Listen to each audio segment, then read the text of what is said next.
তো ভাই silver dragon থেকে একটা 90 টাকার অর্ডার পেয়ে গেছি, চলো তাড়াতাড়ি করে অ্যাকসেপ্ট করে নিই এটাকে। তো ভাই চলে এসেছি কিন্তু এখন দোকানের সামনে, তাড়াতাড়ি করে দেখি অর্ডার রেডি আছে কিনা। অর্ডার কিন্তু ভাই এখনো রেডি হয়নি, তো রেডি হতে দেখাচ্ছে এখনো নাকি 7 মিনিট লাগবে। তো চলো বাইরে দাঁড়িয়ে দাঁড়িয়ে অপেক্ষা করি, রেডি মারলে তারপরে অর্ডারটা আনতে যাবো। 370 মেরে দিস। চলো ভাই অর্ডার কিন্তু পিক আপ করে নিয়েছি এখান থেকে। অনেকটা টাইম আমার লেট হয়ে গেল। আমি তো ভেবেছিলাম আজকে 10টা 11টা অবধি করবো না কাজ, শীতকালের রাত বলে কথা ভাই, ঠান্ডা লাগে প্রচণ্ড, কিন্তু কিছু করার নেই। আমি 10:30টার মধ্যে ঢুকে যেতে পারতাম, কিন্তু এই রেস্টুরেন্টের জন্য আজকে আমার অনেকটা লেট হয়ে গেল।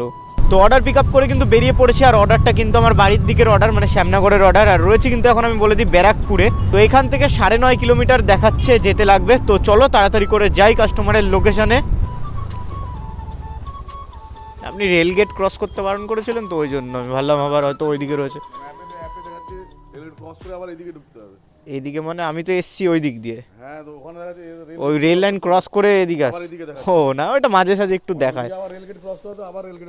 আচ্ছা আচ্ছা, আমি কনফিউজ হয়ে গেছিলাম, আমি ভেবেছি হয়তো আপনি ওইদিকে রয়েছেন। ঠিক আছে।